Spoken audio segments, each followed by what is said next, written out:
What is up, Aries? Welcome to your general timeless love reading. This is for all Aries placements, so take it as it resonates, leave the rest, and let's get into it. Like, share, subscribe, and if you're new, welcome. If you're not, welcome back. My name is Jordyn. I'm a master Reiki practitioner, tarot reader, and a lot of other things, so check out my website down below for personal bookings, and check out Patreon if you want a free 10-minute personal reading.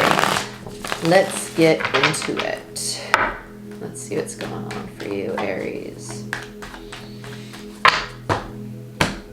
For love and romance, please keep in mind that love is also a frequency. So if this is something other than a romantic relationship for you in your life, then so be it.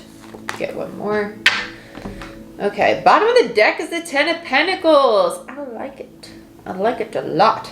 Ten of Pentacles is long-term commitment, stability, family, finances, security. Tens represent the environment, so it represents our surroundings. You also have the Ten of Swords here in the middle of your reading, smack dab in the middle too. So you're coming up on a big ending, but you're achieving a lot of stability by letting go of things that no longer serve. So I like it. I like it a lot. A lot of progress. Here's what's underneath. Whoo! Ace of Cups in reverse underneath. I actually really like this, especially with the Ten of Swords there, because it tells me that your Ten of Pentacles, you're building it by ending relationships that are not emotionally fulfilling or learning to love yourself in a new way. Okay? Yeah, because underneath it is the Two of Cups, which is my card of alignment. So you're coming into alignment with yourself, or you're coming into a newfound alignment with someone else. Sorry, my hair is getting longer and it's getting stuck in my earrings, and I don't like it because you know your girl likes her earrings. Anyway, let's continue. So we started off with the High Priestess. The High Priestess and the Moon, two major arcanas. High Priestess is Pisces energy. The Moon is Cancer energy. With the High Priestess here for Aries, this feels very Empress Gone Cold to me. This feels, I feel like this is like, I know I'm a hot tamale, I know what I bring to the table, but what are you going to bring to me? It's kind of like, I've given all I'm gonna give, what are you going to show me now? It feels very much like that, like, okay, I'm waiting. I feel like it's almost like, I presented to you my worth, what are you going to reciprocate? It feels very much like that. Okay, so let's see what's going on here. We have the Page of Pentacles in reverse and the Seven of Wands. And the three, it's literally what we were just talking about. The Page of Pentacles is like, I've already made my offer. It's right here. The Seven of Wands is like, I'm standing my ground. I'm not going to do anything else. So if you're going to ask for more of me, I'm literally going to flick you away. No, no thank you. And no, I'm not going to continue building with you until I see what else you're going to bring to the table. It's kind of like if you're asking more of me right now, or if you're asking more of this person, you or this person is like, no, I'm tapped. Like you need to invest, or they need to invest more for this to grow. Because at this point, it feels imbalanced in your eyes. And you're like, yeah, no more of that. We're not doing the imbalance. Let's look at the Moon. I feel like this is the person being like, oh, I get the hint. I get the hint now. I like this. This is funny. Ten of Wands. They got the hint. Three of Wands. Between the 10 and the 3 is the 7. They're like, oh, you're standing your ground. I see my opportunity to move forward with you. You're really challenging me to let go of an old way of being. This individual that you're dealing with might be used to other people carrying the weight in their relationship, and that's why they have the Ten of Wands. We're like, oh, you want me to carry my share of the weight? That's weird. I'm not used to that. Not used to that. This could be vice versa, so just take it as it resonates. With the Three of Wands there, you're kind of like tick-tock, like, I've been waiting for this. And they're like, okay, I'm catching up. I got it now. They're very willingly doing this. They're very willingly doing this. I really like this relationship. This is going to be a very, like, mutually, you're both going to grow in this relationship a lot, especially with the Ten of Swords coming up. I kind of feel like this is the High Priestess achieving a Ten of Swords. And I say achieving a Ten of Swords because when you reach a 10, regardless of it being a Ten of Swords or a Ten of Cups, a Ten of Wands, or a Ten of Pentacles, you're closing out a cycle, and that's a great thing because you have learned the Ace through the 10, all of those lessons, and now you're ready to release it. So it's a good thing. Let's look at the 9 of Pentacles. 9s are mastery of self. 10s are mastery of the external, or the acceptance of an external. Okay, it's a conclusion. Let's look at the 9. The 9 of Pentacles. I feel like this is this kind of feels like, I want to say it's the High Priestess, but I want to say that the person who's represented by the Moon card here, who's like getting the hint from the High Priestess, is almost like learning to embody a 9 of Pentacles, to embody a lot of a more self-sufficient personality because of the example the High Priestess is giving. So let's look at the 9 of Pentacles here. I won't be shocked if like a 2 of Cups comes out with this. 8 of Wands, 2 of Swords in reverse, and the 4 of Swords. 8 of Wands, we have 8 of Wands tells me this is going to happen. This is achievement. This is going to happen very quickly. This relationship's going to, I'm not going to say this relationship's going to move quickly, but I feel like it might be up and down in the sense of you might spend a lot of time together one day, but then you might spend like 4 or 5 days alone the next, or not talk much one day. It feels very back and forth with the amount of investment or attention you might give one another. And I think part of that is because you're both going through the lesson of balancing how much to give to it, right? Because one person's learning how to carry their weight, and the other person is learning how to invest in other than themselves. Not to say that they're selfish, but they're very independent. And one person's used to being in a relationship, and one person seems to be used to being alone. And so they're learning from one another, and it's that dance. And that's why I have the 4 of Swords in reverse and the 2 of Swords. It's learning how to open the heart, because the 4 minus the 2 gives you another 2 of Swords. So both people are learning to open the heart space. And they're both going to need to take time alone. So that's why I say you might spend a lot of time together, but then become a little too overwhelmed with one another and be like, okay, we need to take a few days to just kind of like be with our own energy. And that's okay. That's okay. Because it's going to lead both people to this 10 of Swords. I kind of feel like this is more the High Priestess though.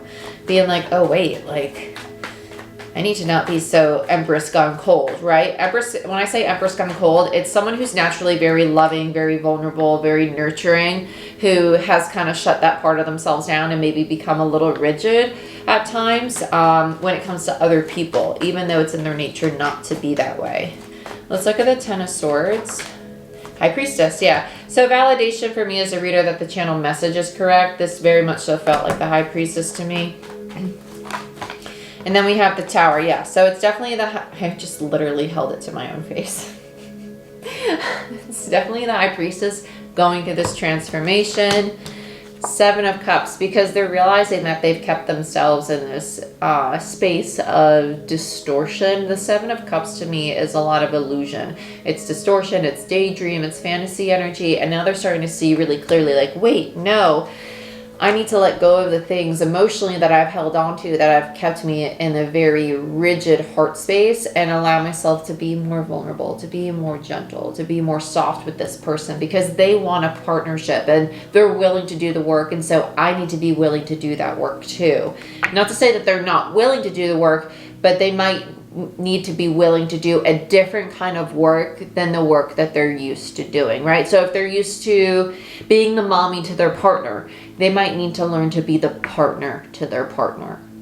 They don't need to be their mommy because they're willing to do the work, so they don't have to be the mommy. So they need to learn to be a partner and not be the mother. Okay? So let's look at the 3 of Wands. 8 of Cups. Now we're going into the High Priestess lesson. 3 of Wands with the 8 of Cups. It's almost like someone's anticipating like emotional abandonment. They're anticipating the time when they need to like walk away. Yep, because that's what they've experienced in the past. 6 of Cups and the 3 of Swords. That's the old pain. It's a pain from the past that they've experienced. It's not with this person. It's for somebody else, or it's something they've witnessed with their parents or other relationships in their lives. And with the Ace of Wands in reverse, it's almost like that's what they're like, I don't want to say manifesting, but that's kind of what they're expecting with this relationship to happen. And it's not going to happen that way. right? Because you have the Lovers on the bottom of the deck. This relationship's coming in to help the High Priestess soften, and it's coming in to teach the person represented by the Moon to carry their weight and know that this person is going to work with them. They're both very committed. They're both very loyal. I like this. Let's look at the Five of Wands. Yeah, so we have Justice, Temperance, and the Ten of Pentacles. I love this. You have a cyclic energy. You have a very committed, loyal contract. And then you have Temperance. Temperance is the card of healing. It's the card of, I don't want to say reconciliation, even though I know it is considered that a lot of times. If I'll get to the Hermit in reverse on the bottom of the deck in a second. With Temperance here, this tells me that this relationship is helping both people heal soul contracts around conflict, around ego battles, around power struggles, around deep wounds, around wounds that have to do with competition or feeling as if they're unheard. Because the Five of Wands is like fighting. It's like I'm fighting to be heard. I'm fighting to be seen. I'm fighting to be big, right? And there's no need for that here because it's very stable. It's stable and it's loving. And when both people can be like, wait, like, I am safe with this person, and like consciously tell their brain and reframe their brain, like, I'm safe with this person. This person is not my past. This person is not this person, right? And even if they've done wrong, it's that lesson of unconditional love and forgiveness and open communication, working through those things. Because justice is healthy contracts. It is loyal contracts. It is balanced contracts. It's Libra energy. It's the scales. Temperance is balance and moderation. It's healing. It's gentleness. It's patience. And the Ten of Pentacles is stability. Long-term contracts that last the test of time. Unshakable. So with the Hermit in reverse on the bottom of the deck, if either of you or both of you have a runner mentality at some time in this relationship or just in general, that's going to be challenged here because it's a commitment. And anytime you run, you're just going to end up coming back. So just don't waste your time ghosting each other, honestly. And if you just need time alone, voice that, like communicate that. Because what the ghosting is going to do, even if it's just like storming out on one another, that's going to trigger like abandonment or rejection. So the communication is really going to be a big thing with these two. Let's look at strength. Knight of Swords. Yeah, the communication. And that's with strength in reverse, like that's the biggest struggle here, because strength is the card of learning to use the ego in a way that it's like I feel confident in my ego. Like my ego is here to protect me. My ego is not something, it's not the death of my ego. It's the proper use of my ego. My ego is the guard at the gate. My fear is my signal to my body and my nervous system that something doesn't seem right, right? But my intuition is telling me like, okay, is it not right? Or is it just different? And I need to tell my ego to take a back seat, that it's a new experience and it's just uncomfortable and we're going to try something new, right? And so it's just, it's time to like really communicate with your ego in a new way, because sometimes the things that are scary are just different. They're not necessarily bad. And this Knight of Swords tells me that a lot of communication in this relationship is going to be coming from the ego, and that's what the biggest challenge is going to be. And that's what's going to create a lot of unnecessary conflict, because really it's the internal dialogue that's the conflict. Because the Five of Swords in reverse to me is what I call Shaman. Shannon's what I name my ego. Like me and my boyfriend, his ego's name is Steve. So we name our egos. And I'm like, yo, is that Steve talking right now? And I'm like, we'll just talk to each other like that. You know, like, is that Steve or is that Shannon?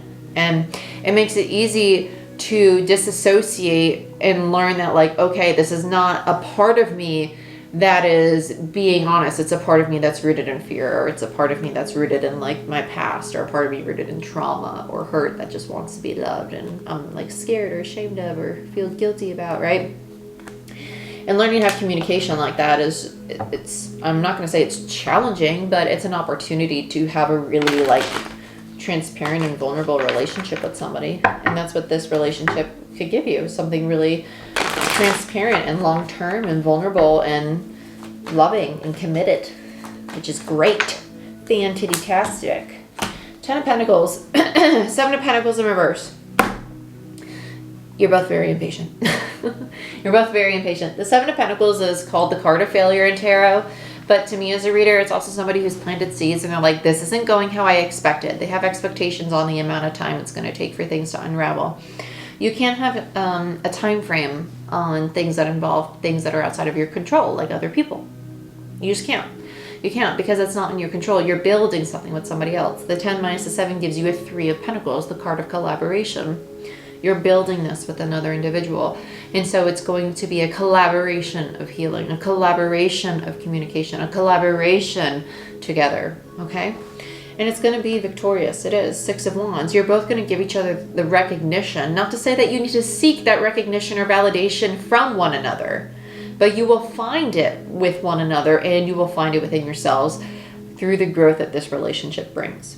Very, very good relationship. I like this. I like this a lot. Very nice relationship, very healing relationship. And I'm excited for you. Very, very nice. But this is what I have for you. I hope you guys enjoyed this reading. If you want a personal reading, check out my website down below in the description box, and check out Patreon if you want a free 10-minute reading. And like, share, subscribe. Give this video a thumbs up. Helps the channel grow, and I greatly appreciate it. And I'll see you next time.